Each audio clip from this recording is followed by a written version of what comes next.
It's you, yeah, boy. The one to show me now and forever. No, you'll never be alone again.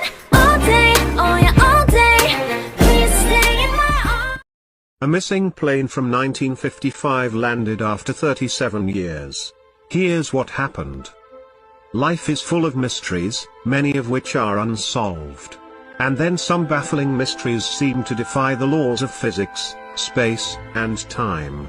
Mysteries like Area 51, the Bermuda Triangle, the Great Sphinx of Giza, and the Stonehenge are only to name a few. All of these wonders fascinate people even today and keep giving us a myriad of conspiracy theories. There are a few other lesser-known mysteries too. This story is about one such mystery that left everyone confused and struggling for answers. The story of the Pan Am Flight 914 has been a matter of intrigue to many people across the planet. Pan Am Flight 914 was a Douglas DC-4 that took off from New York City on July 2, 1955. It carried 57 passengers and 6 crew members, and it was headed for Miami, Florida. For a short while, the flight appeared to proceed normally. It was expected to land in Miami within a couple of hours. But during the flight, something happened that seemingly changed the lives of everyone on the plane. Without any communication, Pan Am Flight 914 disappeared from the radar, and the control room lost contact with the plane. It was as if the aircraft had disappeared into thin air. Authorities went into a frenzy to locate the plane. They assumed that something had gone wrong and the plane had collapsed. Despite many attempts to trace the whereabouts of the plane, nothing could be found. No wreckage was located around the area, and no bodies were found. After months of investigation, authorities concluded that the plane was lost in the sea. The airline compensated the families of the passengers for their loss. The case was assumed closed. But 37 years later, everything changed. On 21st of May 1992, the plane would be found again. A mysterious aircraft suddenly started showing up on the radar at Caracas, Venezuela. An air traffic controller then received a contact signal from the mystery plane. The pilot was voicing his concerns to the tower, shouting, "Where are we?" He continued, "We are Pan Am Airways Flight 914 from New York to Miami with a crew of 6 and 57 passengers." This unbelievable communication stunned the controllers at Caracas. Trying to maintain some control over the situation, the controller began to ask questions to the pilot.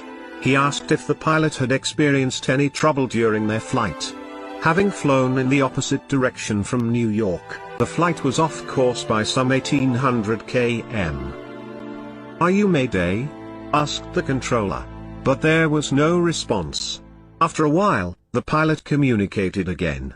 He said that they were scheduled to land in Miami on July 2, 1955, at 9:55 a.m. Then, he started saying that something wasn't right with the view in front of him. The controller broke the news to the pilot as calmly as he could. "This is Caracas International Airport. The date is May 21, 1992. The pilot thought it was some kind of a joke but began breathing rapidly. The controller asked the pilot to remain calm. As the plane prepared to land, the ground handlers could now clearly see the plane. They couldn't believe what they saw. The aircraft was an outdated model. They could see screaming passengers with their faces pressed up against the windows. The ground crew directed the flight to land. Security guards prepared to help the distraught passengers. As they approached the plane, the pilot shouted at them, "No. Do not come near. We are leaving now." The pilot then turned the plane towards the nearest runway. He hastily dropped something out of the window before preparing to fly again, a calendar. He took off, leaving a stunt crew behind. Hours later, the plane landed at its original destination, Miami. The calendar and the tower tapes were reportedly seized by the authorities and were never made public. The passengers and crew were interrogated in Florida by the stunt security officials. There were so many questions that seemed to have no plausible answers.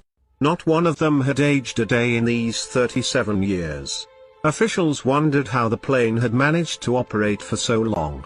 But the internet resorted to all kinds of theories that are still making the rounds. It became a hot topic on forums with UFO and time travel enthusiasts. The most popular and widely believed theory is that the plane had passed through some kind of time portal or wormhole. But nobody knows how exactly wormholes or time portals might work. What had only been a few hours for the flight members had been 37 years for the rest of the world. The story gained widespread coverage on the internet. Many people even presented their theories backed by what they claimed to be solid evidence. But as much as the theorists wanted the story to be true, it was what it was, a story. It dates to a story first published in 1985 by the Weekly World News, a tabloid that specialized in concocted stories. It was the only tabloid to write about this incident in 3 separate stories. All the stories had a few inconsistencies in terms of the dates and time. The air traffic controller was identified in 2 different photographs. There will always be people who believe otherwise, and they still insist that there is some substance behind the